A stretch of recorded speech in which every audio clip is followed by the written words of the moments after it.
కూడొచ్చిన మీ అందరికీ నా హృదయపూర్వకమైన అందరూ బాగున్నారు. దేవుడు మీ పట్ల చేసిన కార్యం నిమిత్తము ఒకసారి దేవుడికి స్తోత్రాలు చెల్లిద్దాం. స్తోత్రం స్తోత్రం స్తోత్రం స్తోత్రం స్తోత్రం. దేవుని యొక్క పరిశుద్ధ గ్రంథంలో కొన్ని మాటలు చూద్దామండి. లూకా సువార్త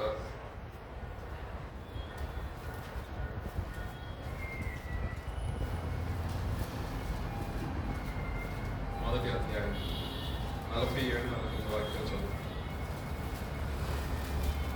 ఆయన తన దాసురాలి దీనస్థితిని కటాక్షించెను. నా ఆత్మ నా రక్షకుడైన దేవుని యందు ఆనందించెను. చాలండి, ప్రార్థన చేసుకున్నాం. మహాపరిశుద్ధ గొప్ప తండ్రి, నీ గణనీయమైన శ్రేష్టమైన పరిశుద్ధమైన నామమునకు స్తుతి స్తోత్రాలు చెల్లిస్తున్నాం నాయన. ఇంతవరకు ప్రభా పనుల ద్వారా మీ నామయం తెచ్చుకున్నారు. ఆత్మారంభ పరిశుద్ధాత్మ దేవుడిగా నా తండ్రి ప్రతి ఒక్కరిని మీరు సందర్శించిన విధానం బట్టి, ప్రతి ఒక్కరిని ప్రభా అయ్యా మీరు దృష్టించిన రీతిని బట్టి మీకు స్తోత్రాలు చెల్లిస్తున్నాం నాయన. హృదయపూర్వకంగా నీ సన్నిధిలో ప్రభా నివసించడానికి, నేను ఆరాధించడానికి, నేను కనపరచడానికి ఈ సమయాన్ని మీరు మాకు అనుగ్రహించిన రీతిని బట్టి మీకు స్తుతులు చెల్లిస్తున్నాం ప్రభా. మరి ముఖ్యంగా అతి ప్రాముఖ్యమైన సమయంలోనికి ప్రభా వాక్య ధ్యానంలోకి వెళ్తుండగా కొన్ని నిమిషములను మీరు మరుగుపరచండి ఆయన. మీదైన శైలిలో, మీదైన కోణంలో ప్రభా అయా నా తండ్రి, నీ మాటలు వింటూ వచ్చిన ప్రతి ఒక్కరితో, మాతో ప్రతి ఒక్కరితో మీరు మాట్లాడండి ఆయన. నీ మాట వెల్లడలతో అక్కడ వెలుగు కలిగింది ప్రభా. నీ మాట ద్వారా అద్భుతాలు జరిగాయి ప్రభా. అయా నీ వాక్యము ద్వారా అనేకమైన సూచక్రియలు జరిగాయి ప్రభా. పరిశుద్ధుడైన తండ్రి, యొక్క రాత్రికాల సమయం మరొక్కసారి ప్రభా ఆ యొక్క నీ సన్నిధి మేము కోరుకుని చూడగా, పరిశుద్ధాత్మ దేవుడిగా మీరు మా మధ్యన సంచారం చేసి ఘనమైన మీ నామానికి మాత్రమే తెచ్చుకున్నామని మా ప్రభువును మీ ప్రియకుమారుని యేసుక్రీస్తు వారి పరిశుద్ధమైన నామంలో అడిగి పెట్టుకుని ప్రార్థిస్తున్నాము తండ్రి, ఆమేన్. ఆ మాటలు మనం చూసినట్లయితే, ఆయన తన దాసురాలి దీనస్థితిని కటాక్షించెను అని ఆ మాట ఎవరంటున్నారండి? మరియా అంటున్నారు. అవునా? ఎవరితో అంటున్నారు? ఎలిజబెత్ తో అంటున్నారు.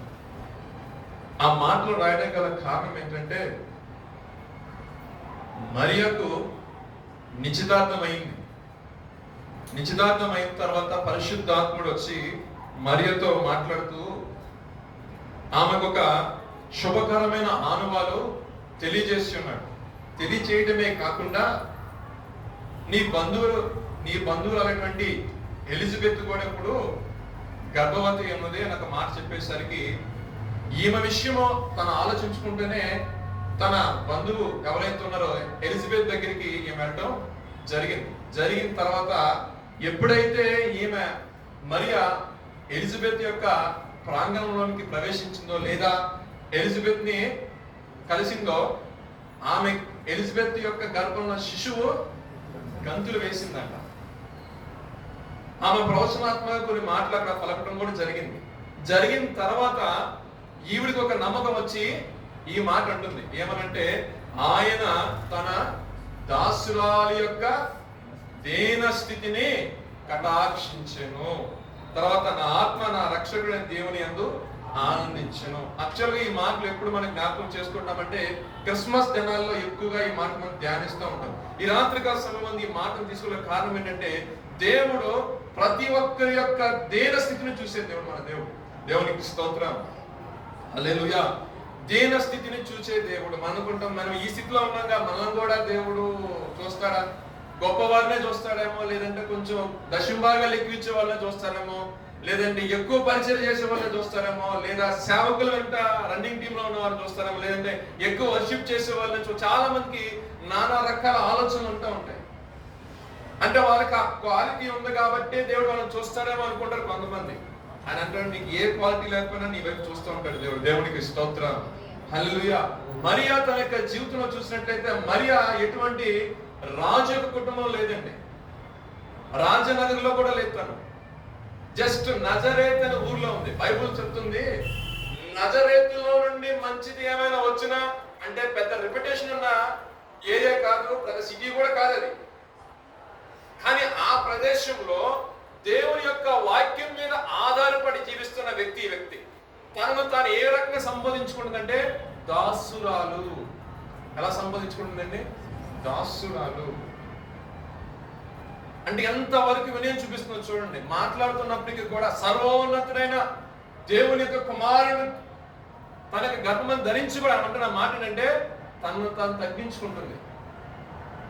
సర్వలోకాన్ని ఏలేవాడు, అదే సర్వలోకం యొక్క పాపాన్ని తీసేవాడు తన గర్భం ఉన్నప్పటికీ కూడా తన యొక్క మాటలు ఎక్కడా కూడా తప్పిపోవట్లేదు. అంటే మనం ఏ స్థితిలో ఉన్నప్పటికీ కూడా మన యొక్క మాట, మన వైఖరి అనేది దేవుని మహిమ పరిస్థితి ఉండదు. దేవునికి స్తోత్రం. తన యొక్క క్వాలిఫికేషన్ చూసినట్లయితే అందరు స్త్రీల వలె, అందరు కన్యకల వలె ఎదురు చూస్తున్నాడు. పరిశుద్ధ గ్రంథంలో ఓల్డ్ టెస్టమెంట్ లో చూసినట్లయితే యెషయా గ్రంథంలో కన్యక గర్భవతి కుమారుని కలను అతనికి ఇమ్మానుయేల్ అని పేరు పెట్టమని ప్రవచనాత్మకంగా యెషయా ప్రవక్త చెప్పారు.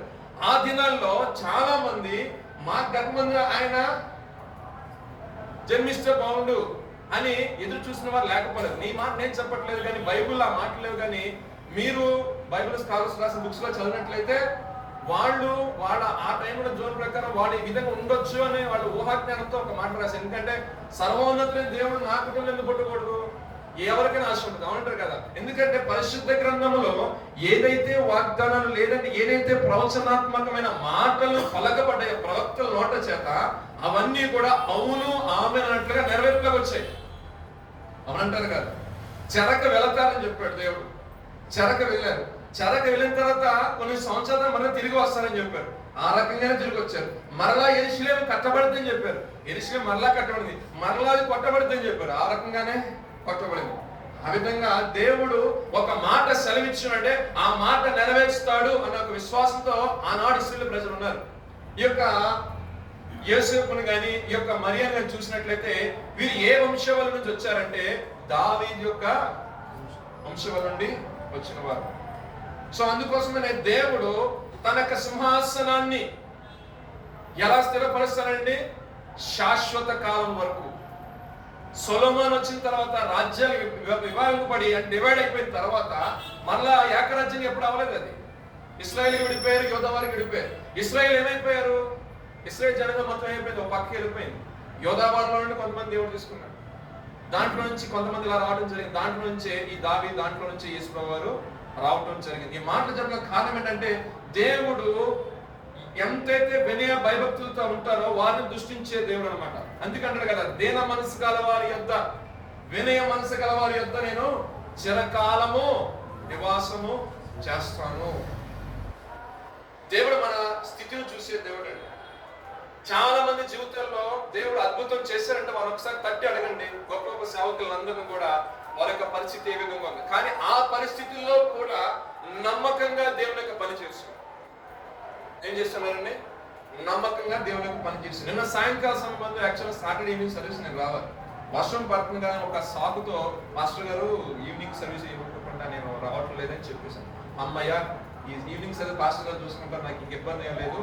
రేపు వెళ్ళిపోయి సండే వెళ్ళిపోయి వాక్యం వేసి తాకేసి వచ్చేయచ్చు హ్యాపీగా వెళ్ళిపోయి. ఎప్పుడో పాస్టర్ గారిని ఫాస్టింగ్ ప్రేయర్స్ ఉన్నప్పుడు బైబిల్ ఇచ్చాను. ఫాస్టింగ్ ప్రేయర్ బుక్ అని ఇంగ్లీష్లో ఉంటుంది అన్నమాట. వెళ్ళి ఓపెన్ చేశాను.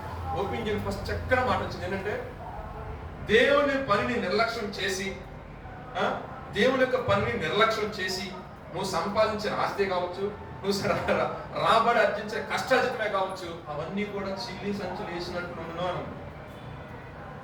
మళ్ళీ ఈవినింగ్ ఏదో చేయటం వచ్చే ఫోన్ వచ్చింది, మాస్టర్ గారు రేపు సాయంత్రం సర్వీస్ నేను తీసుకుంటానని చెప్పాను. దేవునికి స్తోత్రం. ఎందుకు ఈ మాట చెప్తున్నానంటే, దేవుడు ఒక పని కొరకు ఒక వ్యక్తిని నియమించినప్పుడు, అయితే నన్ను ఎవరైనా సరే నియమించినప్పుడు ఆ పనిలో మనం నమ్మకంగా పని చేయనప్పుడు మనం ఎంత చేసినా కూడా అది చిల్లి సంచులు వేసినట్టు వెళ్ళిపోతుంది. హబక్కూకు గ్రంథంలో ఉంటుంది ఆ మాట చక్కగా. అంటే అందరినీ అన్ని విషయాలు పిలవదు కానీ కొందరిని ప్రత్యేకించుకున్నాడు దేవుడు. వారి యొక్క పరిస్థితిని బట్టే కావచ్చు, వారి స్థితిగతులను బట్టే కావచ్చు, లోకంలో వారిని వెలుగుగా పెట్టడానికి దేవుడు ఏర్పరచుకున్నప్పుడు ఆ ఏర్పాటును తృణీకరించిన ఇష్టానుసారంగా నేను ఉంటానన్నప్పుడు నువ్వు ఎంత కష్టపడినా సరే అదేమైపోతుంది, ఫైనల్ గా చిల్లి సంచులో దేన స్థితిలో ఉన్న ఆమె మొరపెట్టింది కాబట్టి దేవుడు అద్భుతకరంగా ఆమె పట్ల దేవుడు కృప చూపించి మరొక మాట చూద్దాం. చూడండి 102 ఇవి 17 వాక్యం చదువు కీర్తనలు. ఆయన దిక్కులేని దరిద్రుల ప్రార్థన నిరాకరింపక ఆయన వారి ప్రార్థన వైపు తిరిగి ఉన్నారు. అంటే నేను ఇందాక చెప్పిన మాట ఏదైనా ఆ యాపిదాసం ఒకటే చూస్తాం, దేన స్థితిలో ఉన్న వారిని దేవుడు ఏ రకంగా జ్ఞాపకం చేసుకుంటారు. దేన స్థితిలో ఉన్న వ్యక్తుల్ని దేవుడు ఏ రకంగా జ్ఞాపకం చేసుకుంటారు. మరియా తన యొక్క దేన స్థితిని దేవుడు చూశాడు కాబట్టి, ఆమె యొక్క భక్తి, ఆమె యొక్క వినయ విధేయతను చూశాడు కాబట్టి సర్వోన్నతుడైన దేవుడికి ఆలోచన వచ్చింది తన కుమారుణ్ణి ఆమె యొక్క గర్భంలో తీసుకొని రావాలని. దేవుడు అద్భుతకరంగా ఆమె పట్ల కార్యం చేస్తాడు. ఎందుకని దేవుడు వాక్యం చెప్తుందంటే, దిక్కులేని దరిద్రుల ప్రార్థన నిరాకరింపక ఆయన ఏం చేస్తాడు, వారి ప్రార్థన వైపు ఆయన తిరుగుతాడు అంటాడు. చాలా మందికి ఏంటంటే వెనకాల సపోర్ట్ ఉంది కదా అని కొంతమంది వెళ్తారు. ఆ సపోర్ట్ లేని వాళ్ళు ఏం చేస్తారంటే దేవుడి సన్నిధికి వస్తారు.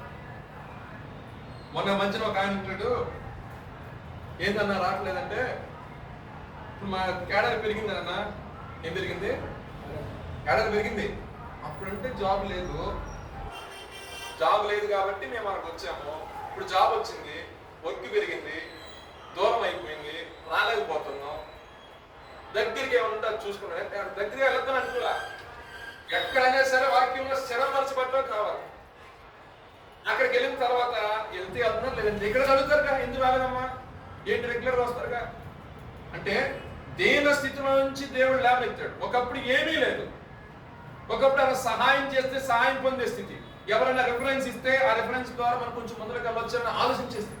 దేవుడు ఏం చేశాడని, చేసిన భక్తిని బట్టి, జీవించే యథార్థ జీవితం బట్టి, కాచిన కన్నీటిని బట్టి, ఉన్న ఉపవాసాన్ని బట్టి దేవుడు జ్ఞాపకం చేసుకున్నాడు. ఎలా జ్ఞాపకం చేసుకున్నాడు? హన్నాన్ని జ్ఞాపకం చేసుకున్నట్టు వారి యొక్క పరిస్థితుల్ని, వాళ్ళ యొక్క దేవస్థితిని దేవుడు జ్ఞాపకం చేసుకున్నాడు. చేసుకున్న తర్వాత ప్రాబ్లం ఎక్కడ రావట్లేదు క్రైస్తవ యొక్క జీవితంలో. క్రైస్తవ జీవితం ఎక్కడ ప్రాబ్లం వస్తుందంటే, ఆశీర్వదించబడిన తర్వాత పడిపోతున్నారు చాలా మంది క్రైస్తవులు. ఆశీర్వదించబడడానికి ముందు బాగానే ఉంటున్నారు, ఆశీర్వదించబడిన తర్వాత వీళ్ళు ఏమొస్తుందంటే అహమానం వచ్చేసి డౌన్ఫాల్ అయిపోతున్నారు. నిన్న మనలో రాజమండ్రిలో ఒక ఇన్సిడెంట్ జరిగింది. ఒక డాక్టర్ చదువుతున్న ఒక ఇద్దరు వ్యక్తుల్ని కార్తో గుద్దేశారు. నేను దాకా న్యూస్ చదువుతూ ఉన్నప్పుడు సర్లే ఈ లోకంలో కానీ కామన్ ఏదో చేసుకున్న గుద్దేశారు, ఏం జరిగింది ఏంటన్నా. తర్వాత ఆ పేర్లు చూద్దామని చూస్తే అడ్వర్డ్స్ ఏదో ఉంది పేరు, నాకు లాస్ట్ అడ్వర్డ్స్ వచ్చింది. అన్న దీంట్లో మనం క్రిస్టియన్ డ్రైవింగ్ చేసిన ఇద్దరులో కారు పెట్టి గుద్దిన యావరేజ్ పర్సన్ దాంట్లో దేవుడు నమ్ముకున్నాడు అనిపించింది. వీడి భక్తి ఏ రకంగా నడిచింది. ఒక మనిషిని అంత కిరాతకంగా 2-3 సార్లు front to back car visual చూసినట్లయితే front to back car move చేసి బైక్ ని హిట్ చేయడం జరిగింది. సో క్రైస్తవులు కూడా ఏదో పాపంతో ఆగేసి లోపలికి వెళ్ళి చికా చేయడమే కాక యాజమాన్యం అని చెప్పి ఆ ఫ్రస్ట్రేషన్ మొత్తం కూడా తీసుకొచ్చి వెళ్తున్న వాళ్ళ మీద పడేసరికి, సరే లోకంలో ఉన్నవాడు దేవుడు తెలియడు ఆ పని చేశాడంటే అది ఓకే. దీంట్లో దేవుడు తెలిసినవాడు, వాక్య జ్ఞానం ఎరిగిన వ్యక్తి కూడా దాంట్లో అనేప్పటికీ ఎంత దౌర్భాగ్య స్థితిలో క్రైస్తవం పోతుందో చూడండి. పేరుకి రేపొద్దున అంటారు, రేపొద్దున ఎత్తారు అంట, దేవుని బిడ్డలు అంటారు కదా, ఆ చేయొచ్చా? అందుకంటాడు దేవుడు ఏంటంటే వాళ్ళ తల్లిదండ్రులు ఎంత కన్నీరు కాచారో, వాళ్ళ తల్లిదండ్రులు ఆ స్థితిలోకి ఆ కారులోకి రావడానికి వాళ్ళు ఎంత కష్టపడ్డారో అన్ని వాడు తెలియదు. ఇదేంటే అది వచ్చేసిన తర్వాత ఏంటంటే తీసుకెళ్ళి ఆ ఫ్రస్ట్రేషన్ అనేది తీర్చేసుకోవాలి. దేవుడు ఏమంటే మిమ్మల్ని పెట్టింది వెలుగు సంబంధులు. ఆ దీన స్థితిలో నుంచి లేపగల కారణం ఏంటంటే, రేపు మీరు నా కొరకు సాక్షులుగా ఉంటారు, మీ ద్వారా నా నామము మహిమపరచబడాలి. దేవునికి స్తోత్రం. మళ్ళీ ఇంకో మాట చూడండి, ఆదికాండం 30:11-12 వాక్యాలు చదువుకున్నాం. లేయా గురించి ఒక మాట రాయబడింది. ఈ లేయాని చూసినట్లయితే ఎవరు మ్యారేజ్ చేసుకున్నారండి? యాకోబు మామ చేత, అసలు ఆయన మోసగాడు. అయితే ఎవరి చేత మోసం పడ్డాడు? మోసగాడు మామగారు. చూడండి, చక్కగా అల్లుడిని మోసం చేశాడు. అయితే ఆయనకి ఆమె మీద ఎటువంటి ఇష్టం లేదు, అయినా సరే ఆమెను అసహించిన దాన్ని బట్టి దేవుడంట ఆమెని జ్ఞాపకం చేసుకున్నాడంట. లేయని, నాకు ఇష్టమైన వ్యక్తి రాహేలు, నువ్వు రాహేలునప్పుడు నువ్వు లేయనిచ్చావు అన్నప్పుడు ఈమె ఎంతగానో బాధపడిందంట. ఎవరు? లేయా. చూడండి, మనుషులు మనం ధృవీకరించినప్పుడు మనకేం జరుగుతుంది, మనసులో ఒకలాంటి వేదన కలుగుతూ ఉంటుంది. కానీ ఆమె యొక్క వేదనని దేవుడు చూశారంటే 29:37 వాక్యం చదువుకోండి ఒకసారి. లేయా ద్వేషింపబడుట యెహోవా చూచి ఆమె గర్భము తెరిచింది. అది ఎవరి చేత ద్వేషించబడుతుంది? స్వయంగా భర్త చేతనే. నేను మీ సహోదరుని చేసుకుందాం అనుకుంటే మీ నాయన నాకంట కట్టాడు, నిన్ను తీసుకొచ్చి అని చుట్టుపూట మాటలు అంటా ఉంటే ఆమెకి ఎంతో బాధ, ఎంతో దుఃఖం, ఎవరికో చెప్పుకోలేదు. ఏదైనా బాధతో భర్త చెప్పుకోలేదు కదా. కానీ ఆమె యొక్క ద్వేషించబడే స్థితిని ఎవరు చూశారంటండి? దేవుడు చూసి. అంటే మనం ఏ పరిస్థితి గుండా వెళ్తున్నాం అనేది లోకంలో ఉన్న మనుషులు చూడకపోవచ్చు, కన్న తల్లిదండ్రులు చూడకపోవచ్చు, కట్టుకున్న భర్త చూడకపోవచ్చు, కానీ నిన్ను నన్ను సృష్టించిన సృష్టికర్త అయిన దేవుడు ఖచ్చితంగా మన ఎడల ఒక దృష్టి కలిగి ఉంటాడు. దేవునికి స్తోత్రం. ఆయన దృష్టిలో పడాలి, ఆయన దృష్టిలో పడాలి. కొంతమంది నీట్గా నేను కనకూడదు కొంచెం మనకు మనం మాట్లాడాలి, చక్కగా టిప్ టాప్ తయారై వస్తూ ఉంటారు. టిప్ టాప్గా తయారు వచ్చిన మామూలుగా చూసుకోకుండా ఎవరో చూస్తున్నారా లేదా అన్నట్టు కొంచెం మళ్ళీ కొంచెం షో చేస్తూ ఉంటారు. మనం షో చేయడం మనం ఆ షో అవసరం, టిప్ టాప్ మనకు అవసరంలా. దేవుని యొక్క దృష్టి మనం పడాలని ఆశపడాలి. దేవునికి స్తోత్రం. హల్లెలూయా. దేవుని యొక్క దృష్టి మనం పడింది అనుకోండి, మన పరిస్థితులు మారుతాయి, మన స్థితిగతులు మారుతాయి. ఒక ఆమె ఎలా టిప్ టాప్ రెడీ అవ్వని చెప్పేసి అందరూ శారీలు కట్టుకొని పంజాబ్ డ్రెస్ వేసుకెళ్తున్నారని చెప్పేసి నేను కొంచెం డిఫరెంట్ గా కనపడని చెప్పి జీన్ ప్యాంట్ టీషర్ట్ తీసుకొచ్చింది. పాస్టర్ గారు మరి పడపడ పాస్టర్ కంట్లో పడింది ఆమెను లేచి దయచేసి నెక్స్ట్ వీక్ కదా నువ్వు ఇలాగా జీన్ ప్యాంట్ టీషర్ట్ వేసి నా సంఘం రావద్దన్నాడు పాస్టర్ గారు. ఏమన్నారండి? అన్నిల్లో కూడా ఇటువంటి విధానం లేదు, చర్చిలోకి అటువంటి ఎంకరేజ్ చేయడానికి లేదు. నిరుమమాట 72వ వారం వచ్చింది, 3వ వారం బాప్తిస్మం. దేవునికి స్తోత్రం. నా కళ్ళ ముందు జరిగిన ఇన్సిడెంట్. ఈ రకంగా చెప్పిన పాస్టర్ గారు ఎవరు లేరండి. కొన్ని వాక్యాలు కొంతమందికి స్ట్రైట్ గా చెప్తున్న అర్థమవుతారు. ఎవరిని ఉద్దేశించి మాట్లాడటం కాదండి. దేవుడు సమస్తాన్ని, ఆయన యొక్క సన్నిధి అంటే ఒక ప్రత్యేకత ఉంది, పరిశుద్ధత ఉంది, ఒక నడిపింపు ఉంది. ఆయన సంచరించే స్థలం అది, ఆయన కనుదృష్టి కలిగిన ప్రదేశం అది. ఆ భయం మనలో ఉంటే అందుకంటాడు కదా, నువ్వు జీవము గల దేవుని మందిరంలోకి వెళ్తున్నప్పుడు నీ ప్రవర్తన చాలా జాగ్రత్త ఉంచుకో. నువ్వు అక్కడ అడుగు పెడుతున్నావంటే నువ్వు చాలా జాగ్రత్త ఉంచుకో. నువ్వు పలికే మాట కానీ చూపే కానీ నడిచి నడవని ఏ ఉద్దేశించి దేని విషయంలో వెళ్తున్నావో హృదయ అంతరంగాలను పరిశీలించి దేవుడు నా దేవుడు. దేవునికి స్తోత్రం. హల్లెలూయా. ఈ లేయా ద్వేషించబడింది. భర్తకు తెలీదు, రాహేలుకి తెలీదు, తండ్రికి తెలియదు, తెలియదు. కానీ ఆకాశమందు ఆశ్చర్య దేవుడు ఆమెని దృష్టించి ఏం చేశారంటే, ఓహో యాకోబు నీ పరిస్థితిలో ఉందా అని చెప్పేసి ఆమె యొక్క దేవుడు గర్భం చేసేసరికి ఆ కుమారుడు కన్నా. దేవుడికి స్తోత్ర. ఒక్కరిని కాదు, 5గురు దగ్గర దేవుని మహాత్మ బట్టి. అందుకన్నారు ఆ వాక్యం చూడండి, 30-13 వాక్యం.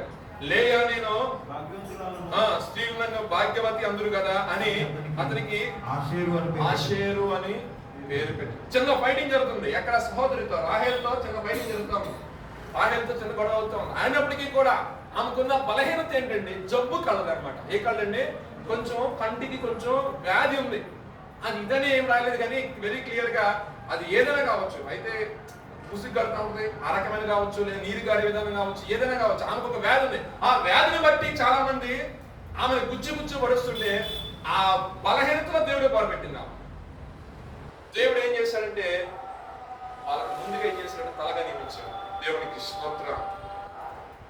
దేవుడు మన స్థితిగతులను ఎరిగిన దేవుడు, మనలో ఉన్న బలహీనతను ఎరిగిన దేవుడు. అపోస్తలుడైన పౌలు గారు ఏ ప్రాంతానికి వెళ్ళినా ఎక్కడికి వెళ్ళినా సరే ఆయన వస్త్రం చింగి తగిలినా లేదా నీడబడిన ఆయన మాట విన్నా అందరికీ స్వస్థత కలుగుతుంది. కానీ ఆయన వచ్చాడు, ప్రభా నా కంట్లు ఏంటయ్యా అంటే ఆయన అంటాడు, నా కృప నీకు చాలు, అది లేకపోతే నువ్వేం చేస్తావు?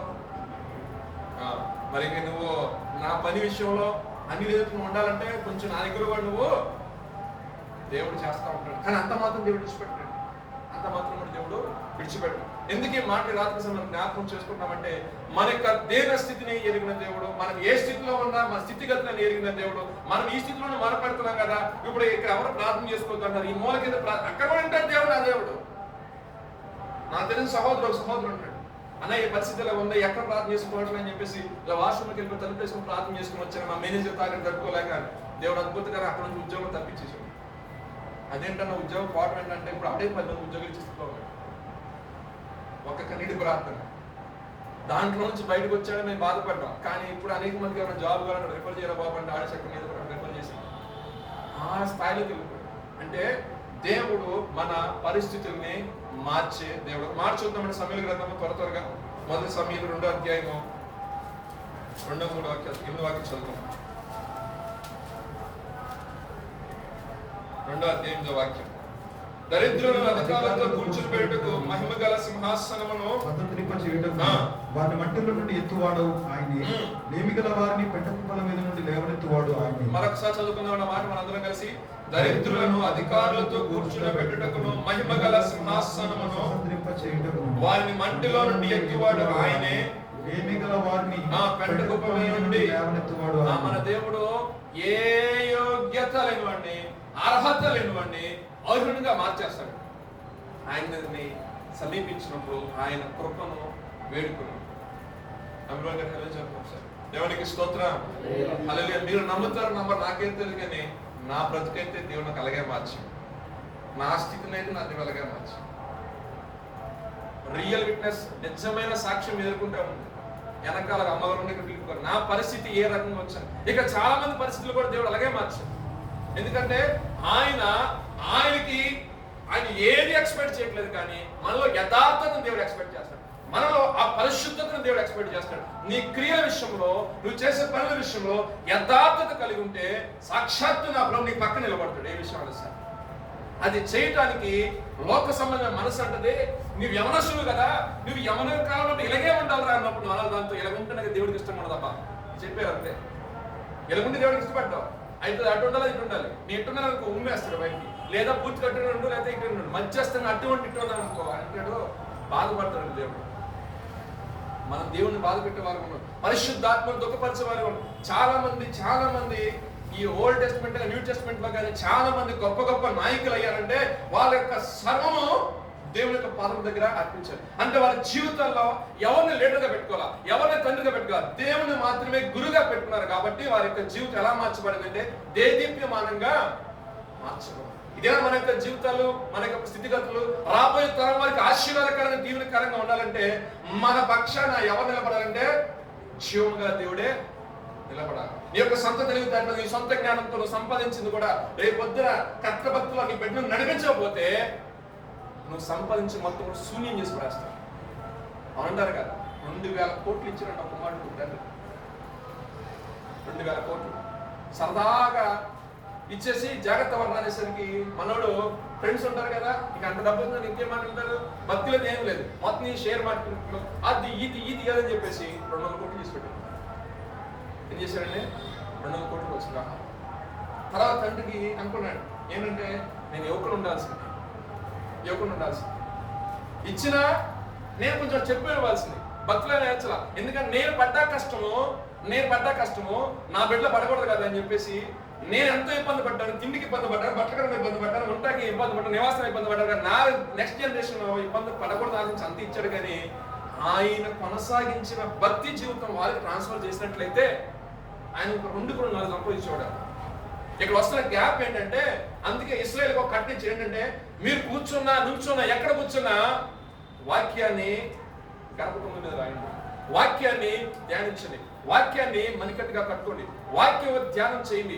రాబో తరం వారికి ఒక సాక్షాత్తంగా మీ యొక్క జీవితాలని మలచండి. ఇది ఒకప్పుడు నా స్థితి విధంగా ఉంది, ఇది ప్రభువుని నమ్ముకున్న తర్వాత రక్షణ పొందమున్న జీవిత విధంగా ఉంది, రక్షణ పొందిన తర్వాత నా బ్రతికలా మార్చబడింది, ప్రభువుల ఆత్మాభిషేకం పొందిన తర్వాత ఈ విధంగా నడకను కొనసాగించాను, ఈ ప్రవక్తను బట్టి దేవుని ఆశ్రయించాడు. ఈ ఆశ్రయం కారణము మన ప్రభువేరాన్ని నీ పిల్లలను చెప్పడం రోజున వాళ్ళ భక్తులను ఎప్పుడు కూడా వెళ్ళిపోవడం. దేవునికి స్తోత్రం. అసలు గ్యాప్ అనేది మనం ఏం చేస్తున్నామంటే దేవుడు ఇచ్చిన జాబ్లో మనం ముందుకు వెళ్ళిపోతాం. మన పరిస్థితిని దేవుడు మారుస్తాడు ఓకే, కానీ నీ నెక్స్ట్ జనరేషన్కి నువ్వు వెళ్తే ఎసెట్స్ కదా ఇవ్వాల్సింది, భక్తి ఇవ్వండి. ఆ భక్తి ఏం చేస్తుందంటే నువ్వు పావలా సంపాదించిన వాళ్ళు దాన్ని రూపాయలకు తీసుకెళ్తాను. నేను డబ్బు నుంచి ఒక ఆత్మీయ స్థితి నుంచి కూడా దాన్ని అర్థం చేసుకోండి. మనం కలిగిన కొంచెం నువ్వు 4 సంపాదించావు అనుకో, నీ బిడ్డ ఒక 40 మంది సంపాదిస్తుంది. ఆ భక్తుల క్యారీ ఫార్వర్డ్ అవుతుంది కాబట్టి వాళ్ళు 400 మందిని దేవుని కొరకు సంపాదించే విధానంలోకి వెళ్తా ఉంటారు. దేవునికి స్తోత్రం. హల్లెలూయా. ఒక మాట చూద్దామండి, దాని గురించి దావీదు అంటారు, అస్సలు నన్ను ఇంతగా హెచ్చించుటకు నా కుటుంబం ఏ పాటిదండి. ఒక మాట చూద్దాం చూడండి, 2 సమయం 7వ అధ్యాయం 8వ వాక్యం చదువుతుంది. అదే అధ్యాయం ఉన్నాం కాబట్టి 2 సమయం 7వ అధ్యాయం 8వ వాక్యం. కాబట్టి నీవు నా సేవకుడవు దావీదులా చెప్పుము, సైన్యముల యెహోవా నీకు సెలవిచ్చినది, గొర్రెల కాపులున్న నిన్ను గొర్రెల దొడ్డిలో నుండి తీసి ఇశ్రాయేలును నా జనముల మీద అధిపతిగా నియమించుకుని నీ పో చోట్ల నీళ్లను నీకు తోడుగా నుండి నీ శత్రులందరినీ నీ ఎదుట నిలవకుండా నిర్మూలన చేసి. చాలండి, చాలా దావీదుతో దేవుడు చెప్తున్న మాట చూడండి చక్కగా. ఆయన వెళ్ళిన ప్రతి ప్రదేశంలో కూడా దావీదుని దేవుడు ఏమంటున్నాడండి? నా హృదయానుసారం. దావీదు వచ్చిన స్థితి ఏ స్థితి అండి? ఏ స్థితి నుంచి వచ్చాడు? మనం ఏ స్థితి నుంచి వచ్చాము? మనం నైట్ ప్రార్థన చేసుకున్నప్పుడు ఈ దీనస్థితి అనే సబ్జెక్ట్ లో మీరు గుర్తుపెట్టుకోండి, మనం ఏ స్థితిలో నుండి ఏ స్థితి వైపు మనం వెళ్తున్నాం. మన గ్రాఫ్ ఎలా వెళ్ళాలి కానీ ఎలా పడకూడదండి ఎప్పుడు కూడా. ఇక అర్థమవుతుందా? గ్రాఫ్ ఎప్పుడు ఎలా పోతా ఉండాలి పైకి. గ్రాఫ్ మన డౌన్ అవుతుంది అనేప్పటికీ శుభ్రం కాము కూర్చొని ఉపవాస ప్రార్థన చేసుకోవాలి. మళ్ళీ ఇండెక్స్ మళ్ళీ తిరుగుతుంది. ఉదయం విన్నాం కదా వాక్యం, తిరిగి రావాలి, మారు మనసు ముందు తిరిగి రావాలి, తిరిగి సరి చేసుకొని దేవుడి సన్నిధికి రావాలి. మనలో ఉన్న పాప నియమాలని విసర్జించి దేవుని యొక్క ప్రతిష్ఠిత జనంగా మనం మార్చబడాలి. కొన్ని విషయాలు ఇప్పుడు దావీదు తన యొక్క జీవితం నుంచి ఆయన గొప్ప ఉన్న స్థితిలో ఏమీ లేడు. ఆయన క్లియర్ రాసింది, గొర్రెల దొడ్డిలో నుండి తన ప్రజలైన ఇశ్రాయేలును ఏలటానికి ఒక ప్రభుగాను ఒక నాయకుడిగాను దావీదుని దేవుడు చేస్తున్నాడు. దానికి దావీదు ఏమంటాడు? 7:18-19 వాక్యాలు చదవండి. దావీదు రాజు లోపల ప్రవేశించి యెహోవా సన్నిధిని కూర్చుని ఇలా మనం చేశాడు, నా ప్రభువా యెహోవా, ఇంతగా నీవు నన్ను హెచ్చించుటకు నేనెంతటి వాడను, నా కుటుంబం ఏ పాటిది, నా కుటుంబము ఏ పాటిది. ఒక్కసారి మనం ఆలోచించుకుంటే నిజముగా ఎంతగా ఈ స్థితిలోకి రావడానికి అసలు నేను ఏ పాటి వాడిని ప్రభువా? నేను చాలాసార్లు అనుకున్న ప్రశ్న అదే. కనీసం ఇంటర్వ్యూ ప్యానల్లో కూర్చుంటే 2 క్వశ్చన్లు అడిగితే 3 క్వశ్చన్ ఆన్సర్ చేయలేని పరిస్థితి నాకు. అంత సెంటెన్స్ ఫార్మేషన్ విషయంలో కూడా ఇంగ్లీష్లో అంత రాదు. కానీ దేవుడు తన ఉచితమైన కృపను బట్టి, ఈ మాట సకలం చెప్తే ఎక్కడ సార్, ఆయన ఉచితమైన కృపను బట్టి నెట్టుకునేది. అంటే నేను నాకున్న డ్రాబ్యాక్ నేను దేవుడు నాకు ఎలా గ్యాప్ ఫిల్ చేసి మీరు చెప్పాను, అలాగే మీ యొక్క జీవితంలో కూడా ఏదో ఒక డ్రాబ్యాక్ ఉంటుంది. దాని విషయం ఆలోచించండి. ఆ విషయాన్ని దేవుడు ఎలా నీకు అడ్వాంటేజ్ గా మార్చి ఆయన ఆ గ్యాప్ ఎలా ఫిల్ చేశాడో అది ఒక్కటి నీకు గుర్తుంటే జీవితంలో ఎప్పుడు కూడా మనం తప్పు ఎట్టి పరిస్థితులు వచ్చినా సరే మనం తప్పు. ఎందుకంటే ఆయన అక్కడ నిలబడి ఉన్నాడు. దావీదు తెలుసు, నేను ఒక నేను గొర్రెలు కాసుకునే వ్యక్తి, నా స్థితి అది. ఇప్పుడు పోయినా అంటే 6 నెలలకు తిరిగి రాను. 6 నెలలు స్నానం లేదు, ఏం లేదు, మురికి బట్టలు వేసుకొని ఆ గొర్రెలు ఎక్కడో ఆ పక్కన వేసుకొని పడుకొని అదంతా చేసుకొని ఆ పిల్లలు అంటే మనం తీసుకొని రావాలి, అది నా ప్రాసెస్.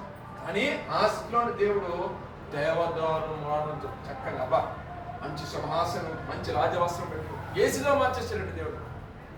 దావీదు ఏం చేశాడు? కేవలం ఒకటే చేశాడు, తను ఏ స్థితిలో ఉన్నప్పటికీ కూడా స్తుతి చేశాడు. దేవునికి స్తోత్రం. తను ఏ స్థితిలో ఉన్నా ఏం చేశాడండి? స్తుతి చేశాడు. నువ్వు ఏ స్థితిలో ఉన్నా స్తుతిని యొక్క పరిస్థితిని మారుస్తుంది. కాబట్టి స్తుతి చేయటం యథార్థవంతులు శోభస్కరమని దేవుడు వాక్యం సెలవుస్తుంది. కాబట్టి మనం ఏం చేయాలంటే ఆల్వేస్ మనం ప్రైజ్ చేయాలి. నువ్వు స్తుతిస్తున్నప్పుడు శత్రు అనే వాడు ఎదురు నిలబడండి. నువ్వు స్తుతిస్తున్నప్పుడు అంధకార సంబంధం నీ ఎద్దకు రావు. నువ్వు స్తుతిస్తున్నప్పుడు లోక సంబంధం విషయం ఎద్దకు రావు. ఎందుకంటే ప్రజల పాట పాడాడు కదా, చక్కటి పాట, ఇదిగో దేవా నా జీవితం. అలా నువ్వు పాడుకుంటూ ఉన్నావు అనుకో, లోకంలో ఎంత వైభవంగా ఎంత గొప్ప వ్యక్తులు ఇలా కనపడినా వీళ్ళందరికంటే కూడా దేవుడు గొప్ప రావు. అందరూ కూడా దేవుని ఎంతగానో మనం చూసినట్టు చూడదండి, వాడు చాలా ఉన్నతంగా చూసారు. ఇప్పుడు మన కృప ఉంది, అప్పుడు యాజకుడి దగ్గరికి వెళ్ళాలి, పాప పరిహారత బలి అర్పించాలి, చాలా ప్రాసెస్ ఉంది. ఇప్పుడు కేవలం దేవుని యొక్క రక్తం చేత మన నీతిమంతులుగా తీర్చుకుని. ఆ రోజు అలా లేదు, కానీ ఆ రోజుల్లో భక్తి నియమాలు చాలా కఠినంగా ఉన్నాయి. కానీ ఎల్లవేళలా కూడా వాళ్ళు ఎంతో భయభక్తులతో దేవుని మీద నిలబడిన దాన్ని బట్టి వాళ్ళు ఆశ్రయించారు. దావీదు యొక్క జీవితంలో ఏ గొప్పతనం లేదు, దేవుడే దావీదు హృదయాన్ని చూశాడు, మంచి మనస్సాక్షి గల వ్యక్తిగా కనపడ్డాడు. దేవుడు అతన్ని ఆశ్రయించాడు. ఇంకో మార్చుకు పరిశుద్ధ గ్రంథంలో ఏలియా తర్వాత ఎలీషా మీద దేవుని యొక్క ఆత్మ నిలబడినప్పుడు, ఆయన యొద్ద పనిచేస్తున్న తన సేవకుడు చనిపోయినప్పుడు సేవకుని యొక్క కుటుంబము రోడ్డు పడిన పరిస్థితి వచ్చింది. అప్పుల వారు వచ్చి పీడేస్తున్నారు పక్కన. తన యొక్క 2 కుమారులను తీసుకెళ్లిపోవాలని ప్రయత్నం చేస్తారు. ఈ వెదరాలింట్లో చూసినట్లయితే ఆమె వచ్చి తన దైవజనుడు తన భర్త ఎవరి దగ్గరికి పనిచేశారో ఆయనకు చెప్తున్న మాట ఏంటంటే, అయ్యా మా పరిస్థితి ఎలా ఉంది, ఇప్పుడు నా భర్తను కోల్పోయిన దుఃఖంలో ఉన్నాను, నాకు 2 కుమారులు, ఆ 2 కుమారులు కూడా వాడు తీసుకుని వెళ్ళిపోతా అన్నాడు, అప్పుల సమస్య చేత ఉన్నప్పుడు ఆయన అడిగిన ప్రశ్న దగ్గర ఏముందన్నాడు ఆయన. తన యొక్క దేన స్థితిలో ఎవరిని ఆశ్రయించాలి అర్థం కాక ఎవరు సహాయం చేస్తారంటే అడిగి చూసి ఎవరి గురించి ఎక్కడికి ఎవరి దగ్గర పరిస్థితులు ఎక్కడ రాయబడాల, డైరెక్ట్ గా దైవజనుడి దగ్గరికి వెళ్ళింది. ఆ రోజులో దైవజనుడు అంటే వాస్తవం చెప్పాలంటే దేవుడు చూస్తున్నారు ఆ రోజులు. ఎందుకంటే ఆ దైవజనుడు ఒక మాట అంటే, ఆ ప్రవక్త ఒక మాట అంటే జరిగి తీరాల్సిందే. దేవుని యొక్క ఎన్నిక అలా ఉంది, దేవుని యొక్క ఏర్పాటు తన యొక్క భక్తులు ఆ విధంగా ఉంది. ఆమె ఎలీషా దగ్గరికి వెళ్ళినప్పుడు, అమ్మ నీ దగ్గర ఏముందనేసరికి, అయ్యా నా దగ్గర చిన్న నూనె కొండ. ఏం చెప్పిందంటే చిన్న నూనె కొండ. ఎలీషా అన్నాడు, పక్కింటికి వెళ్ళి మొత్తం తెచ్చేసుకో, అన్ని కొండలు తెచ్చి దగ్గర పెట్టుకో. క్వశ్చన్ నెంబర్ 1, ఎందుకు తెచ్చుకొని అడగల, ఉత్తి కొండలు ఏం చేసుకుంటామయ్యా అని అడగల. దైవజనుడు చెప్పాడు మనం చెయ్యాలంతే. ఆయన అన్నాడు ఒకటే మాట, ఆ కొండలోది నువ్వు ఆ ఎంపీ పాత్రలో పోస్తావు, నీ అప్పులు తీర్చుకో, నీ 2 బిడ్డలకి ఏ కష్టం లేకుండా ధన సమృద్ధి ఎంతవరకు దాంట్లో నూనె అనేది ఆగిపోదు అన్నాడు. దేవుడికి స్తోత్రం. అంటే ఆమె తన యొక్క దేన స్థితిలో ఎవరిని ఆశ్రయిస్తే తనకి సహాయం కలిగితో ఆ వ్యక్తిని ఆమె ఆశ్రయించి, నీకున్న పరిస్థితుల్లో ఎవరి దగ్గరికి వెళ్తే సహాయం కలిగి ఆశపడుతున్నావో ఆ జీవము గల దేవుని యొద్ద నువ్వు వచ్చినప్పుడు, నువ్వు ఆయన అడిగినప్పుడు నీకు ఆయన యొద్ద నుండి సహాయం 100% కలుగుతుంది. ఒక మనుషుని ద్వారా ఒక అద్భుతం జరిగించిన దేవుడు తన కొరకు, అంటే నీ కొరకు నా కొరకు తన కుమారుడు యేసుక్రీస్తుని ఇచ్చిన దేవుడు మన అవసర విషయంలో సహాయం చేయడం 100% నీ కొరకు ఒకరు లేపుతాడు. అంతే నీ విషయమై నీకు ఏ అవసరం ఉన్నా, నీకు చెప్పులు కావాలన్నా, నీకు పెన్న కావాలన్నా, నీకు ఏది కావాలన్నా అనుకోని విధంగా వస్తాయి. అనుకోని విధంగా మనం ఎక్స్పెక్ట్ చెయ్యం. కావాలంటే విశ్వాసంతో ఉన్నప్పుడు మీరు ఒకసారి ట్రైల్ వేసుకోండి, మీరే సాక్ష్యం చెప్తారు.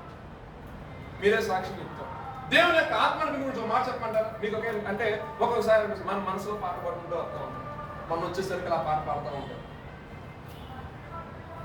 మనసు అర్థమైందా? దేవుని యొక్క మనసు కొంచెం మీకు క్లియర్గా అర్థమవడం కోసం, కొంచెం దగ్గరగా చెప్పడం కోసం, మీకు అర్థమయ్యే రీతిలో మీరు ఇంటి దగ్గర బయలుదేరినప్పుడు మనసులో పాట అనుకుని ప్రార్థన చేసుకుంటూ వస్తూ ఉంటారు. మీరు చర్చలో అడిపెట్టుకల్లా అదే పాట ఇక్కడ దేవుడు నీకు వినిపిస్తూ ఉంటాడు. అప్పుడు నీ మనసు ఎలా ఉంటుంది? ఈ పాట దగ్గర అనుకుంది, ఇప్పుడు ఇదే పాట పాడాక నా దేవుడు నిన్ను ఎల్లవేళ సంతోషపరచాలని చూసే దేవుడు. ఏ తండ్రి అయినా తన కుమార్తె కానీ ఎల్లప్పుడూ సంతోషంతో ఉండడమే, బాధలను దుఃఖంలో మునుపాలను కోరుకోడు. అవునా కదా? లోకంలో ఉన్న తండ్రి అలా ఆలోచిస్తే నిన్ను నన్ను ఏర్పరచుకొని తన స్వాస్థ్యములకు అర్హులుగా మార్చినవాడు, తన ప్రజలని పిలుచుకోవడానికి నేను ఒక వెలుగుగాను, అన్ని జనుల ఒక వెలుగుగా పెట్టిన దేవుడు నీకు జ్ఞాపకం కావాల్సి వస్తాడు. సాయి ఈ నెల వాగ్దానం కూడా అదే, భూదిగంతం వరకు తన రక్షణ సాధన ఒకటకు నేను వెలుగుగా ఉంచడం వరకు నేను ఏర్పరచుకున్నానని పౌలు గారు మాట్లాడుతున్నారు. నిజంగానే పౌలుని దేవుడు భూదిగంతం వరకు కూడా చాలా దేశాల్లో ఆయన సువార్త పరిచర్య చేస్తున్నాడు. రక్షణార్థంగా అంటే ప్రతి చోట వెళ్ళిన ప్రతి చోట కూడా ఆయన అనేక ఆత్మలను ఆయన రక్షించాడు. దేవునికి స్తోత్రం, హల్లెలూయా. తన యొక్క భర్త లేకపోయినప్పటికీ కూడా, ఎవరు లేకపోయినప్పటికీ కూడా దైవజనుడి దగ్గరికి వచ్చి ప్రార్థన చేసుకున్న దాన్ని బట్టి దైవజనుడు ఇచ్చిన సలహా మేరకు ఆరాధన చేసింది, ఆమె యొక్క లేమిలో నుండి బయటకు వచ్చింది. ఈ విధంగా చూసినట్లయితే చాలా మంది ఉన్నారు పరిశుద్ధ గ్రంథంలో. మెఫీబోషెత్ ఉన్నాడు కదా, ఆయన యొక్క స్థితి చూసినట్లయితే ఆయన తను ఏం పోల్చుకున్నాడు తెలుసా? చచ్చిన కుక్కతో పోల్చుకున్నాడు ఆయన. అవునా కదా? చచ్చిన కుక్కతో పోల్చుకున్నాడు తన యొక్క జీవితాన్ని. దావీదు అంటాడు జోనాతాను గురించి, నా ప్రాణ స్నేహితుడు బామర్ది అయినప్పటికీ కూడా అనుకున్న మాట ఏంటంటే, నా ప్రాణ స్నేహితుడి గురించి ఏదైనా ఒక మేలు చేద్దాం, అతను వంశంలో ఉన్నారయ్యా, కానీ అతను కుంటువాడు. ఏదైనప్పుడు దావీదు అన్నాడు తన జీవితకాలం అంతా కూడా ఇదే రాజు భోజనం వల్ల ఎక్కడే తినాలి, కానీ తను తగ్గించుకున్న స్థితి ఏంటంటే చచ్చిన కుక్క. అంటే దేవుడు ఏం చేస్తాడంటే హెచ్చించబడకూడదండి. మనకి ఎంత ఉన్నా సరే చాలా హంబుల్గా దేవుని ఎదుట, అంతేగాని యాక్టింగ్ చేయకూడదండో. అదొక మాట ఇప్పుడు చెప్పాలి. మరి పాస్టర్ గారు చెప్పారు కదా, ఇది అన్న చెప్పాడు కదా, మనం హంబుల్గా ఉండాలని చెప్పేసి ఆ టైంకి ఏదంటారు, ఏమంటారు, లోకమేమో సంథింగ్ ఏదంట. ఆ విధంగా కాదు, నిజమైన వినయ మనసు, మీరు చేస్తున్న ఈ పరిచర్య ప్రభువుకే చేస్తున్నట్టు పరిశుద్ధ గ్రంథం రాయబడింది. అంటే ప్రభువే ఇది చూస్తున్నాడు. నేను లోకంలో ఉన్న మనుషుల కోసం చేయట్లా. నేను ఆరాధన చేసిన, పాటలు పాడినా, వాక్యం చెప్పినా, సువార్త పరిచయం చేసినా అది మనుషుల కోసం కాదు, నా దేవుడి కొరకు నేను చేస్తాను. ఇది నా దేవుడు నాకు అనుగ్రహించిన బాధ్యత. నువ్వు ఫీల్ అయినప్పుడు 100% దాంట్లో ఫ్రూట్ ఖచ్చితంగా నువ్వు తీసుకుని పనివాడి చేతానికి పాత్ర 100%. సో మనకి వ్యక్తి ప్రార్థన చేయడం మోకరించినప్పుడు కేవలం నీ కుటుంబం గురించి, అయ్యా నా స్థితిని చూడు, ఒకసారి నా పరిస్థితిని చూడు, నా లాంటి వాడు చాలా మంది ఉన్నారు బయట, నాకైతే మంచి స్థితి ఇచ్చావు, కానీ ఇంకా ధైర్యమైన స్థితి చాలా మంది పడి ఉన్నారు, వాళ్ళకి స్వార్థ అందిందని నిజంగా ప్రభా నా వంతుగా నేను చేస్తున్నాను అని ఒక భారం నీ మీకు వచ్చినప్పుడు దేవుడు సంతోషపడతాడు. కుమారుడు తప్పితే ఎవరు కూడా భారాన్ని ఓన్ చేసుకోలేదు. నువ్వు ఆయన కుమారుడుగా ఉంటున్నావా, అలా చెప్పుకుంటున్నావా? మనకే మన పరిస్థితి, ఫర్ ఎగ్జాంపుల్ మన నాన్నగారే ఏదైనా ఒక పనిని నియమించినప్పుడు, లేదా ఒక 10 ఎకరాల పొలం తీసుకున్నాను అనుకోండి, దాని విషయంలో ఆయన సతమతం అవుతున్నప్పుడు కుమారుడికి నువ్వు ఏం చేస్తావు? అడిగి ఎందుకు టెన్షన్ తీసుకుంటావు? ఎందుకు నువ్వు కామ్గా నేను చూసుకుంటా కదా, అవునా కదా? మరి ఆయన సర్వమానవాళి అంటే అట్లీస్ట్ కొంతమంది అగ్నిలోంచి కొంత లాగినట్టు, కొంతమంది అయినా సరే ఈ శత్రువు సాతాను చాలా ఫాస్ట్గా పనిచేయాలి, సమయం తక్కువ పనిచేస్తున్నప్పుడు, ఆయనే ఆలోచన చేస్తున్నప్పుడు, ఆయన కుమారుడుగా మనం ప్రార్థించి తండ్రి అని మనం పిలుస్తున్నప్పుడు, ఆయన నా కుమారుడు అంటున్నప్పుడు, ఒక ఆయన నుంచి ఆశీర్వాదం తీసుకున్నావు, దీవుని తీసుకున్నావు, సమస్తం తీసుకున్నావు. మరి మినిస్ట్రీ విషయంలో ఏం చేస్తున్నావు? నేను పెట్టిన పర్పస్ కనీసం నువ్వేదో 10 మంది చెప్పని అసలు చెప్పను ఆ మాటనే, కానీ 10 మంది మధ్యన యథార్థతగా జీవించి దేవునికి స్తోత్రం. 10 మందికి సువార్త చెప్పని అసలు చెప్పండి, కానీ ఆ 10 మంది నిష్కలంకంగా దేవుని బిడ్డగా వాడు దేవుడు చర్చికి వెళ్తాడు. అది చాలు, ఒక్కడ చాలండి. రాడికల్ చేంజెస్ జరుగుతాయి అక్కడ. ఆ ఒక్క విషయంలో వాళ్ళు మనలో పరిస్థితి అవుతారు, వాళ్ళు మనలో చదువుతారు. ఆ చదివే విషయంలో మనం జాగ్రత్తగా ఉండాలి. దేవుడికి స్తోత్రం. చివరిగా ఒక మాట చెప్పి నేను ముగిస్తాను. ఒక 10వ అధ్యాయం 46-50 వాక్యాలు చూసినట్లయితే, పుణ్యవాని యొక్క దేని స్థితిని చూశాడు నా ప్రభు అంటున్న మాట, దావీదు కుమారుడా ఎవరో అన్నారంట, ఇటువైపు యేసుప్రభువుతో ఎరుకొని దిగి ఇటు వెళ్తున్నారయ్యా అని అంట. వాడికి ఆ మాటని పడిన చెవులో, దావీదు కుమారుడు కరుణించినప్పటికీ వెళ్ళిపోయి యేసుప్రభు వారు కూడా ఒక నిమిషం ఆగారంట. వాడిని పిలవంట. వీళ్ళు వచ్చి అంటారు, ప్రభు నేను పిలుస్తున్నా, నువ్వు ధైర్యం ఉండి అయ్యా బాబు, నువ్వు ధైర్యం ఉండు, ప్రభు నేను పిలుస్తున్నాను. ఎందుకంటే వాళ్ళందుకు ముందు ధైర్యం చెప్పు, నువ్వు ధైర్యం ఉండి దేవుడు కార్యం చేస్తాడు, విశ్వసించు. మరణం ముగిని ఇచ్చిన వాడు, అద్భుతాలు చేసిన వాడు, ఆశ్చర్యమైన కార్యం చేసిన వాడు, ధైర్యం ఉండి రాసింది సచివ సర్వ కార్యం చేస్తాడు. ధైర్యం చెప్పాలి, ఎవరు చెప్పాలి, మాట చెప్పాలనుకున్నాను. ధైర్యం ఉండమ్మా, ఆ పట్ల చేశాడు దేవుడు, ఇప్పటి కూడా చేస్తాడు. విశ్వసించు. వాళ్ళు చెప్పి ఫస్ట్ చేసిన ధైర్యపరిచారు. సేవకుల్లో ఫస్ట్ లక్షణం అంటే ఇబ్బందితో కష్టంతో ఉన్న వాడిని ధైర్యపరచాలి అన్నమాట. వెంటనే ఆ మాట చెప్పేసాడు, గమనం పక్కన పడేసాడు, వస్త్రం పక్కన పడేసాడు, వచ్చేసాడు ప్రభు దగ్గర. నీకేం కావాలి ఆయన అంతే, నేను దృష్టి పొందాలనుకుంటున్నాను, నీ విశ్వాసం చొప్పున నీకు కలిగింది కలగడం. ఆయన తిరిగి వస్తుండగానే అతనికి చూడగలిగింది, స్థితిగతులు మార్చబడి ఒకప్పుడు అక్కడ కూర్చుని అడుక్కునే స్థితి ఇప్పుడు ఏం చేస్తానంటే, ప్రభు నా కార్యం చేస్తున్నాడు, సర్వ సమాజంలో వెళ్ళిపోతున్నా. కలిసి చూసావా, ఎవరిని గుంటాడు అక్కడ అక్కడ కూర్చొని అడుక్కున్నాడు కదా. యేసుప్రభు గారిని అడిగా, యేసుప్రభు గారు స్వస్థపరిచారు నాకు. యేసన్న గారు అన్నారంట, అయ్యా కాలు కలగైంది, బాప్తీసం ఇవ్వడానికి ఏమన్నా కాలు ఇబ్బంది అయిపోతుంది, బండరాలు ఎంత అయిపోయింది, ఏది కూర్చున్నా తెలియట్లేదు, ఈ బాప్తీసం ఇద్దామని చెప్పేసి సర్లే ఆయన ప్రార్థన చేసి ఓటానండి ఆయన, ఈ కాలు ఇట్టా ఉందనుకో అందరూ అడుగుతారు, ఈ కాలుకి ఏమైందని అందరూ అడుగుతారు. నువ్వు స్వస్థపరచని చెప్పమంటావు, స్వస్థపరచమని చెప్పమంటారా? సరే నేను ఏదేమైనా పని ఆపకూడదుగా బాప్తీసం కార్యక్రమంకి వెళ్తానని ప్రార్థన చేసుకుని బయలుదేరారంట. బాప్తీసం చేసిన తర్వాత మరి వస్తారు కదా, వచ్చిన మరి డ్రెస్ చేసుకుంటారు కదా, కాలు కనపడుతుంది కదా, అప్పుడు అడుగుతారు కదా అందరూ, ఏమైందని అంత కావాలి రావాల్సి. ఈయన బాప్తీసంకి ఒక 5-6 బాప్తీసం ఇచ్చిన తర్వాత ఎలా ఉంది, నేను బయటకు వచ్చేసరికి ఎంత లోకాలు అంతా అయిపోయింది. ఏదో చెడు ఉండడం వల్ల, దేవుడు డాక్టర్ ఉండడం వల్ల అది ఊర్ముగా వాసన ఏదో గుచ్చుకుంది. అక్కడ దాకా బాగుంది. మరి ఏ జల పట్టింది, ఏం పట్టిందో మొత్తం చెడు రక్తం మొత్తం కూడా ఆగేసింది అని చెప్పిన సాక్ష్యం. ఇలా వెళ్ళిన కాన్ఫరెన్స్ బాగా కాలుతావు, ఇది చేస్తే చేసావని చెప్తా, చేయలేదంటే ఎందుకో డిలే అవుతుందని చెప్తా. మరి నీ పని కోసం నియమించుకున్నావు కదా నువ్వు, మరి నీ సాక్ష్యం కోసమే కదా నువ్వు పిలుచుకుంది, మరి ఆ సాక్షి నిలబడి నువ్వు కార్యం చేయాలి. కానీ అది ఎప్పుడు వస్తే నాకు క్వశ్చన్ చెప్పొద్దంటే, మనము దేవుడితో గడిపినప్పుడు, దేవుడు మనకు స్నేహితుడిగా మార్చుకున్నప్పుడు, దేవుడు మనకు అన్ని విషయాలు కూడా తెలియజేస్తాం. అవునంటారు కదా, సమయం ఎక్కువైపోతుంది, క్లోజ్ చేస్తున్నాం. ఈ మాట చెప్పడం గల కారణం ఏంటంటే, మనము ఏ స్థితిలో ఉండి మొర పెడుతున్నా, మన ఆరోగ్య పరిస్థితి ఏ విధంగా ఉన్నా, మన కుటుంబ పరిస్థితి ఏ విధంగా ఉన్నా, మన ఆర్థిక స్తోమత ఏ విధంగా ఉన్నా, మన నడిచే నడవడికి ఏ విధంగా ఉన్నా, సమస్తాన్ని ఆయన దృష్టిస్తున్నాడు. నీ నోట నుంచి ఏ మాటలు వస్తాయా అని ఆయన ఎదురు చూస్తున్నాడు. దేవునికి స్తోత్రం. కొరింథీ రాసిన పత్రిక చివర చూద్దాం, 12వ చదువు. కాబట్టి సహోదరులారా, వాక్యం చదువు చేసుకుందాం. కొరింథీ రాసిన పత్రిక పరిశుద్ధమును సజీవ యాగముగా మీ శరీరములను ఆయనకు సమర్పించుకున్నాడని దేవుని వాత్సల్యమును బట్టి మిమ్మల్ని బతిమాలుము. చాలు. సో యవనస్తులైన మనం, దేవుడి సన్నిధిలో వాడబడుతున్న మనం, దేవుడి పరిచయంలో వాడబడుతున్న మనము ఏం చేయాలంటే, సజీవ యాగముగా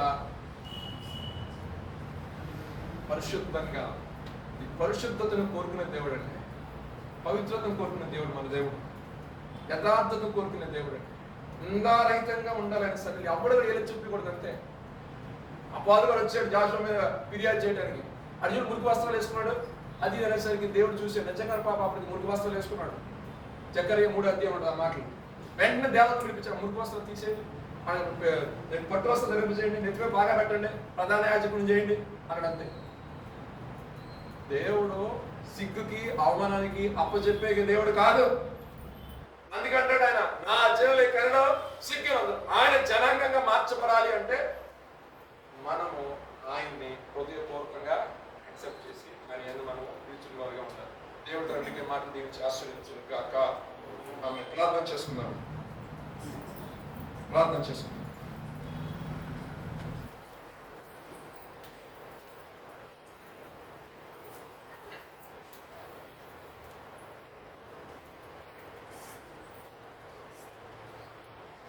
రెండు మూడు నిమిషాలు వ్యక్తిగతంగా మీకే మీరు ప్రార్థన చేసుకుంటాం.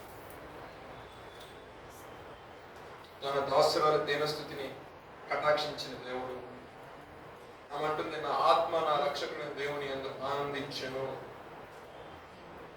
లేఖనాలు సెలవిస్తున్నాయి, దిక్కులేని దరిద్ర ప్రార్థన ఆయన నిరాకరింపక వారి ప్రార్థన వైపు ఆయన తిరిగి ఉన్నాడు అని లేఖనాలు సెలవిస్తుంది. ఏ విషయంలో దేవుని అడుగుతున్నావు? నీ యొక్క ఆశ ఏమిటి? ఆలోచన ఏమిటి? నీ యొక్క ఉద్దేశం ఏమిటి? నీ స్థితిగతులు ఎరిగిన దేవుడు. లేయా ద్వేషింపబడినప్పటికీ కూడా, తనకున్న శరీర బలహీనత రీత్యా ద్వేషింపబడినప్పటికీ కూడా, ఆమె ద్వేషించబడుట ప్రభు దృష్టిలో పడిందంటే, ఎంతో దేవుని యందు భయభక్తి కలిగిన వ్యక్తి, బలహీనత ఉన్నప్పటికీ కూడా, ద్వేషింపబడినప్పటికీ కూడా ప్రభు మీద ఆనుకున్న దాన్ని బట్టి దేవుడు ఆమెను భాగ్యవంతురాలుగా మార్చుకున్నారు. నిజమే, లేఖనాలు సెలవిస్తున్నాయి, దరిద్రులను అధికారులతో కూర్చొని పెట్టుటకు, మహిమ గల సింహాసనమును స్వతంత్రింపజేయుటకు, వారిని మంటల నుండి పైకి లేవనెత్తువాడు, గంట కుప్ప మీద నుండి పైకి లేవనెత్తువాడు మన ప్రభువే. కాబట్టి మన పరిస్థితుల్లో, మన స్థితిగతుల్లో, మనం వెళ్తున్న ఇబ్బందుల్లో మనకి సహాయం చేయవాడు, మనకి చేతునిచ్చేవాడు ఆయన. నా జీవితం ఇక గొర్రెల దొడ్లో ఉంటున్నాం అనుకున్నాడు దావీదు. ఆ గొర్రెల దొడ్ల నుంచి దావీదుని సింహాసనం మీద ఆశ్చర్యుడిగా కూర్చుని పెట్టినాడు. తన ప్రజలను ఇశ్రాయేలీయులకు ఒక రాజుగాను అతనిని దేవుడే నియమించుకున్నాడు. ఆయన సాక్ష్యం ఏమిటంటే, నా హృదయానుసారుడు. స్తుతి ఎల్లప్పుడూ ఆయన ఉంటుంది. ప్రతి యుద్ధంలో స్తుతి ఉంది. యుద్ధానికి ముందు దేవుని యొక్క విచారణ ఉంది, ప్రార్థన ఉంది, వ్యక్తిగత అనుభవం ఉంది దేవుడితో. దాన్ని బట్టి రాజ్యాలను జయించాడు దాన్ని, దేవుని యొక్క సహాయం చేత. అతి ఘనకార్యాలు కొనుక్కున్న దావీదు అంటారు ఒక రోజున, ఎంతగానో మేము హెచ్చించుటకు అసలు నేను ఏ పాటి వాడిని ప్రభు. ఎప్పుడో మంటికి మన అయిపోవాల్సిన జీవితం కదా. ఎప్పుడో గుడ్డు దొడ్డి ఉంటే తిరుగుకుంటే ఏ సింహానికో ఎలుగు బంటుకో ఆహారం అయిపోవాల్సిన బ్రతుకు కదా ఇప్పుడు ఉన్నది. ఆ అరణ్యంలో బ్రతకాల్సిన బ్రతుకు కదా. ఆ అరణ్యంలో నుండి, ఆ చెట్ల పొదల్లో నుండి, ఆ తొప్పల్లో నుండి నేను తీసుకుని వచ్చి ఈ దినాన నీ జనాంగం, ప్రతిష్ఠిత జనాంగమైన ఇశ్రాయేలు ప్రజల మీద నువ్వు ప్రభుగా చేశావు. అసలు నేను ఏ పాటు వాడినయ్యా? నా కుటుంబం ఏ పాటుదయ్యా?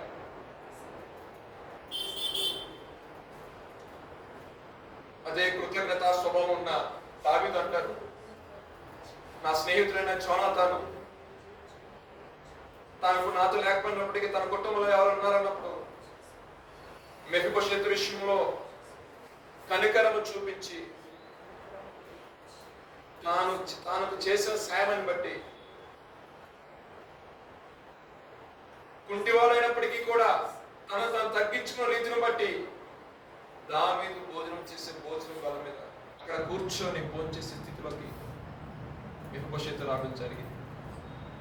అవును, ఎవరు పట్టించుకోపోవచ్చు, ఎవరు దృష్టిలో మనం లేకపోవచ్చు, కానీ ఒక దినం, ఒక గడియ రాబోతుంది నా ప్రభువుని నేను హెచ్చించడానికి. నీ పరిస్థితిని మార్చడానికి ఒక సమయం రాబోతుంది. ఒక రోజు రాజుల బల మీద కూర్చొని భోజనం చేసే దినములు రాబోతున్నాయి. నా ప్రభు ఆ రకంగా నేను హెచ్చుకోబోతున్నాను. మెఫీబోషెతు అనుకున్నా నా జీవితం ఇంతేనేమో అనుకున్నాడు. ఆ రోజే ప్రభు అతని పరిస్థితిని మార్చివేసి, వేదవాలనుకున్న భర్త లేడు, నా బిడ్డలు వెళ్ళిపోతే నాకు ఈ జీవితం ఎందుకు అనుకుందేమో అని చివరి నిమిషంలో దైవజనుల దగ్గరికి వెళ్దామని ఒక ఆలోచన బట్టి వెళ్ళిన దాన్ని బట్టి తన కుటుంబాన్ని కాపాడుకుంది, తన బిడ్డలను కాపాడుకుంది, తన అప్పులు తీర్చుకుంది, తద్వారా దానితో వ్యాపారం కొనసాగించింది. గొప్ప స్థితిలో భర్త లేకపోయినప్పటికీ కూడా తనకు కుటుంబాన్ని నిలబెట్టింది. మనం ఏ స్థితిలో ఉన్నప్పటికీ ఆ స్థితిలో ఉండి ప్రభు బలపెడితే ఆ స్థితిగతులను మార్చగలిగిన వాడు నీవు నేను ఆరాధిస్తున్న దేవుడు కాబట్టి మనకి ఏ రకంగా ఆయన సహాయం చేస్తాడు.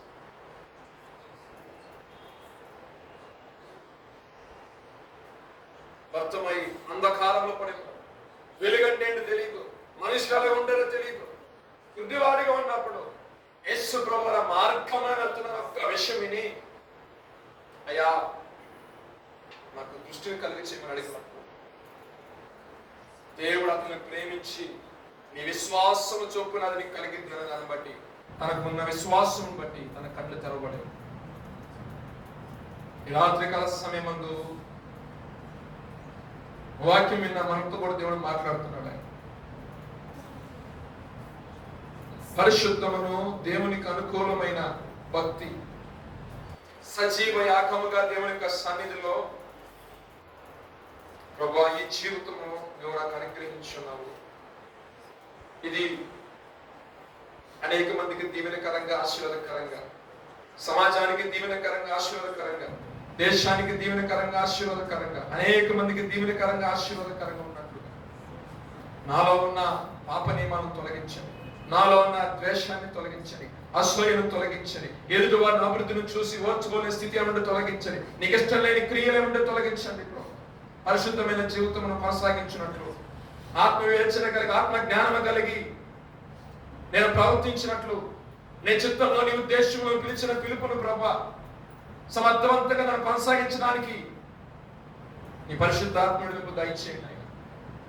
ఇగో నీ పనులు పక్కన పెట్టి మా యొక్క స్వప్రయోజన కోసం ఆలోచించినప్పుడు ఆ సంపాదించినంతా కూడా చిరి సంచులు వేసినట్టే ఉంటుందని హబక్కూకు గ్రంథంలో రాయబడింది. మా స్థితిలో ఏ రకంగా ఉన్నప్పటికీ కూడా, మా పరిస్థితులు ఏ రకంగా ఉన్నప్పటికీ కూడా, మేము ఏ స్థితిలో ఉన్నప్పటికీ కూడా, దీన స్థితి అందనో సంపన్న స్థితి అందనో ఏ స్థితి అందైనా సరే ప్రభువా నేను కలిగిన దాన్ని బట్టి నీ నామం మహిమపరిచినట్లుగా మా బ్రతుకులు, మా జీవితాన్ని మీరు మార్చండి. మరి ఆ చక్కటి సాక్ష్యం ఇస్తుంది, ఆయన తన దాసురాలి యొక్క దీన స్థితిని కటాక్షించెను. ఈ రాత్రి కాల సమయమందు నా యొక్క స్థితిని మీరు కటాక్షించండి, నా యొక్క దీన స్థితిని కటాక్షించండి, ఈ సహాయం అనుగ్రహించండి. నా ఆత్మ నా రక్షణకర్త దేవుని యందు ఆనందించినట్లుగా, ఆత్మ జ్ఞానంతో ఆత్మఫలాలు ఫలించినట్లుగా అభిషేకించి ప్రేమ, సంతోషం, దయలతో, మంచి మనసు, సహోదర ప్రేమ ప్రభు వీటన్నిటిని కలిగి జీవించి జీవితం నడిపిస్తున్నాను. సహాయం ధరించిన ముఖ్యంగా ఈ గాస్పల్ చేసిన ప్రభావ మీరు దీవించిన ఆశ్రయించండి సేవ పరిచయంలో ప్రభావ నన్ను మీరు ప్రభావ అందుకని విధానం బట్టి మీకు స్తోత్రాలు చెల్లిస్తున్న స్థానిక దైవజన ఫిలిప్ గారు మీరు దీవించాలి, కుటుంబాన్ని మీరు దీవించాలి. సంఘం కోసం ప్రతి ఒక్కరి పట్ల నీ కృపా భద్రతతో దయచేస్తున్నామని మా ప్రభుని మీ ప్రియకుమారుడు యేసుక్రీస్తు వారి పరిశుద్ధమైన నామములో అడిగి వేడుకను ప్రార్థిస్తున్నాను తండ్రి.